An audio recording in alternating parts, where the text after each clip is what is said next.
Am I the a-hole for not sharing my inheritance?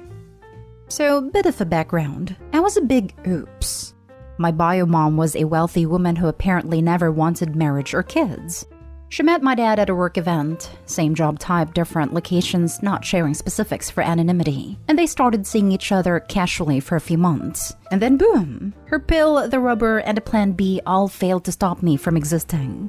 My mother was going to abort me, but my father begged her not to because he was actually married and was told that his wife only had like a 1% chance of ever carrying a baby to term. She agreed only on the stipulation that she can give me up. No visitation, no parenting, nothing but child support. And he and his wife reached an agreement and took me under the ruse she'd raise me as her biological daughter. Needless to say, I never met my bio mom, but it doesn't get any better for me from there. My stepmom actually ended up having a miracle about a year after I was born. A son. My brother has never treated me any different, and I love him dearly, but I could always tell I was never my parents' priority. I more or less just kind of existed to be seen, never heard or really acknowledged unless it was something for the family. When I turned 13, I got the opportunity to meet my bio grandma, mom's mom. She had no idea I existed and petitioned for visitation. I loved it so much with her that I asked if I could live with her. My dad and stepmom seemed happy to be rid of me and accepted. My bio mom never visited her mom anyway, a rift over her not settling down and having kids. Well, that was 6 years ago. My bio mom just died a month ago and surprisingly left everything she owned to me, with the stipulation that I go to school for business and better myself according to her letter that the lawyer and trustee told me about. This is life-changing money. I'm talking I went from lowest middle class, grandma left everything to me, but it wasn't a lot, just a house and a couple thousand, to a multi-millionaire. Now, my dad and stepmom are on my case to share the money. I have no idea how they found out as grandma passed last year, right after I graduated. It was her dream to see me graduate and she had been sick for a few years. And the only person I talked to is my brother, but I never even told him. Apparently, they don't have the money to send him to an Ivy League school like they've always wanted. But money's no longer an object for me. I know they raised me for 13 years, but this money could really change my life. Am I the a-hole if I don't share it? Now for the top comments. Don't give them money. Maybe set something up with a lawyer like a trust for your brother to use for only school. This way money can't be withdrawn from it. They have proven they only want the money, not the a-hole. This is a reasonable thing to do. Despite the parents treating her indifferently, her brother sounds like he was a good brother. So I can understand if she wants to help him, but with rules in place that make sure it's only him that benefits. It's still a huge favor on Opie's part. Opie's not a-hole in any way, shape or form. Not a-hole. Clearly you weren't a priority until it benefited them. They let you go without thinking twice. Keep the money and do with it as your grandma and you would have wanted to. Seems your bio mom showed up for you in ways the family that was physically there didn't. Yes, yes, yes.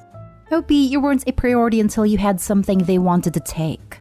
If you want to help your brother, contact a lawyer who can help you set up a trust account that pays only for his university tuition, so it cannot be withdrawn by your dad and stepmom, and your brother cannot be pressured to give them anything, etc.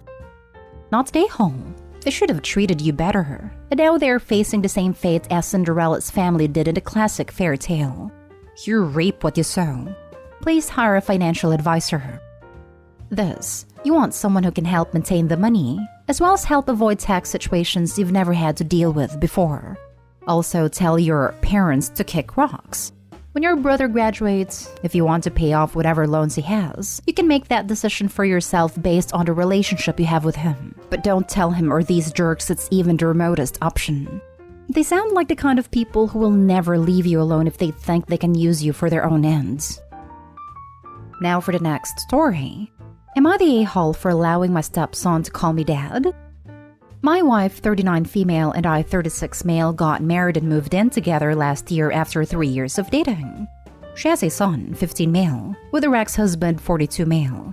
He was never abusive to any of them, but he used to be extremely cold, emotionally distant, and easily irritable. So my wife divorced him when the kid was 8. Since then, he has constantly tried to be involved in his life, but the child doesn't like him at all. He tries to make a man out of him, but his son is a huge softie, which is obviously an inherent incompatibility. He views his dad's approach as him not being accepting of who he is. I met the kiddo when he was 12. I had already been dating my wife for a year at that point, and we both knew that things were going to get serious, so it was the right time. I instantly felt a connection to him, and my paternal instincts spiked up. I'm sterile and I love children, which is an unfortunate combination. From that moment on, I started spending as much time with him as possible. The ex-husband really hated this and accused me of trying to steal his son. After we all moved in together, I started taking care of him full-time basically, because I work from home. I cook him breakfast in the morning, I pack him lunch, I drop and pick him off from school, I help him with his homework. We play video games together, work out, do sports, watch movies, listen to music, go on trips, etc. He talks with me about anything. I love him so much, and I consider him my own son. This week, he came to me crying after a meeting with his dad. The father apparently started trash-talking me and telling him things such as, he's not your real dad. He's just a stranger. He's only being nice to you to get closer to your mom. He'll never see you as his own child, etc. The poor kid actually defended me in front of his dad. I hugged him tight and assured him that I love him more than anything, and that he is definitely my son. He calmed down in the end and let me know that from now on, he wants to call me dad publicly and in front of everyone. He called me by my first name before her, because I'm his male role model and real dad, and that he loves, respects, and admires me a lot. I told him okay, whatever he feels the most comfortable with. My wife's ex-husband called me yesterday to berate me from allowing this to happen, saying that because of me, he'll never be able to rebuild the relationship with his son now, and that I crossed some huge boundaries and I should be ashamed of myself for that. Not the a-hole, at all. Tell him to buzz off. If his son wants to call you dad, it's really nothing to do with anyone but the kid. I feel like he was hoping to emotionally isolate son until he was desperate enough to mimic the emotional language of the dad. When Opie stepped up and was kind and also loving and accepting, that plan was completely wrecked. Without a doubt. He clearly didn't account for the fact that teenagers always do the exact opposite of what you want them to do. Not stay home. The divorce happened 4 years before you met the kid, so it's not like you swooped in while things were getting settled to just take over as dad. Somehow, Dad didn't bother bonding properly with his kid during that time. That's his own fault. You have a teenage son who likes you. Good job, mate. He probably didn't bond properly from the very beginning. So the kid never aspired to be like his bio dad.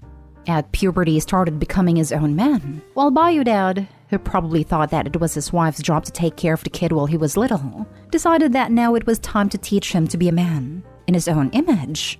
Except that around that time, the kid met Opie and saw in him a man he wanted to grow up to be like, not one he had to grow up to be like. Some men raised old-fashioned really believe that a child will magically love someone just because they're biologically related. My dad left us before my sister was even born. I decided to come back when I was 12 and she was 10. He was really surprised when we didn't immediately just adore him and try to be like him. Kept talking crap about our grandfather who was a real father figure in our lives. Now that we are adults, my sister went no contact and I speak to him a couple of times per year mostly out of pity. Not stay home. Way to go, Opie. In a very real sense, you are his dad, which is so much more than biological progenitor. Next story. Am I the a-hole for refusing to let my daughter and her husband move into my son's room while he's being hospitalized? I'm widowed with 2 children, Lillian 24 and Adam 17. After my husband's death, we sold the house, gave Lillian her part of the inheritance, and then put Adam's inheritance money towards his college fund. Adam and I now live in a 2-bedroom apartment. 2 months ago, Lillian's husband blew all her inheritance money and got them involved into debts that caused them to become homeless. It's a scheme her husband put all the money on and they lost everything. They begged to come live with us. I said yes, and they have taken over the living room ever since, causing a huge mess. Now a bit about Adam. So Adam is dealing with a number of health issues. His father's death literally ruined him. And very recently, his condition required for him to be admitted to the hospital and getting rehab. He literally yelled out for his dad at the hospital. It's heartbreaking to see him like that. It's just an overall sad situation and whole family is praying for Adam to get better and be home soon. Lillian came to me yesterday and told me that her husband suggested that since Adam is going to be away from home for a while, then maybe I could let them temporarily move into his room. I was shocked, but I declined with a simple no. She ranted about how staying in the living room and the couch has damaged hers and her husband's health, and also lack of privacy pretty much ended any intimacy they had, and I should consider letting them take the room and promise that Adam won't find out or even noticed. I said no because there's stuff in there that Adam's dad bought him, and Adam wouldn't want it touched. She got upset and called her husband to come talk some sense into me. He went on about how Lillian is as much my daughter as Adam is my son, and said that it wasn't like they were moving in permanently, but I still refused, and the three of us started arguing. Lillian teared up and said that I was stubborn and cold towards her, but I said it wasn't my fault her husband decided to throw away her inheritance money and caused them to be in this situation. She stormed out of my room and her husband followed to comfort her.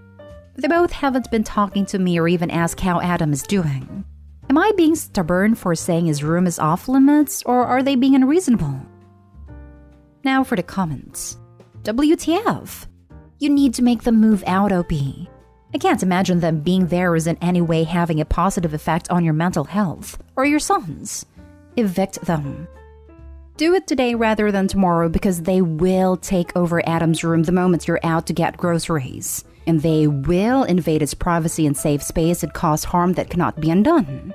If you don't want to leave them high and dry, pay for a motel for a week. But you need to realize that their bad decision-making will not stop at blowing all of the money, husband, and staying with the idiot that blew all her money, daughter. Not day-hole. Honestly, you've been more than generous letting two adults move in with you in the first place. You need to lock Adam's room to keep them out though, since it sounds like they both think rules don't apply to them. I agree. I'm sure them being there isn't going to help Adam's recovery. Yes, Lillian is your daughter too, but she's an adult and she's married. You are no longer responsible or required to keep a roof over her head. Your son is a minor, and as such, you have certain responsibilities towards him that you don't have for your adult daughter. Your daughter has had 2 months to get back on her feet. Perhaps they need to be getting a couple of extra jobs to get the funds together to get an apartment if they don't like where they're currently living. But you shouldn't have to pack up your son's stuff while he's in the hospital, so that they can have more space. If they want more space, then you need to get off their butts and get their own place again. Or maybe they can go live with his parents. Not stay home. Yes, don't let them get any more comfortable than they already are, or they'll never leave. She's your daughter and she was given her inheritance and blew it. I'll bet she had a bedroom in your house when she was 17. Your son deserves to have his own space now too. Not day home. Last story is titled, Am I the a-hole for throwing a family into the street? Okay, so it sounds worse than it is, I think. My wife and I purchased a home back in August from a family who was waiting for the construction on their own home to be completed. We agreed to close at the end of December, but further agreed to give them a grace period of up to 3 months to end of March if their construction was delayed past the expected completion date. They repeatedly told us they didn't expect any excess delays and would be trying to move out of the house as soon as possible. In November, the seller informed us that they were going to need to take the full 3-month grace period, as their construction had gotten more delayed than expected. We grumbled at the time but accepted this, since it was in the contract and was their right to take it. In the meantime, my wife and I have been living in an apartment my parents own, waiting to move into our new home. My parents bought a place in our city so they could spend more time closer to us and to our child who is their first grandchild, born 10 months ago. My parents only planned on moving here for an extended period starting in September of this year. The apartment we're in is pretty small. It is not really suitable for a baby, especially one who is right on the cusp of walking. We are very eager at this point to move into the new place and make sure it has sufficient amenities for the baby as well as for us. In order to get things ready as soon as possible, my wife has been working to secure a contractor for a renovation of our new home, which is estimated to take up to a month. We have already paid a down payment to the contractor to book him for April of this year. So you can imagine our surprise when the seller called up about a week ago and offered to pay rent for us to extend the grace period an extra 6 weeks. We didn't really want to delay further, so we told them that we were sticking to the terms of our contract. and that they had to give us the keys and remove all of their property from the premises by the end of March. Today they called again and this time begged to let them stay for an extra month until the beginning of May. They said that they had nowhere to go. Her mother is going into surgery at the end of the month, and they don't have a place near where their daughter is supposed to go to school. We wanted to be reasonable, so we called our contractor to see if he could push off doing the work until May. But he is already booked and wouldn't be able to start the work until August. So we called them back and told them we wouldn't be able to help, and that they would have to make arrangements for themselves elsewhere. At this point, the wife of the couple started crying and saying we were basically throwing them out onto the street. We do have a safe, free place to stay, but we are already paying the mortgage on the house that they are currently living in. So Reddit, am I the a-hole for sticking to the terms of the contract and forcing them to leave the home? Not an a-hole. You are not an a-hole for holding them to the contractual agreement they signed when you bought the house. What they are dealing with is not wanting to be inconvenienced by storing their stuff and temporarily living in an Airbnb. You need a house to complete your planned renovations, and you can't delay that because that would then screw over your folks moving into their apartment where you are currently staying. And trust me, you want to have a buffer for your renovations as well. And consider this, they have 2 months ahead of them to figure out alternative housing. Staying in the house is just what's easiest for them. Exactly. Furthermore, since this is a done deal, have they blown the money from the sale? Clearly, they had some wealth if they were building a home and are paying off family medical bills simultaneously. I understand crap happens, but I highly doubt that they suddenly just broke the bank. Not a home. Good grief. Sorry to say this, but you may have to legally evict those folks. Would you actually have to evict rather than just make them leave?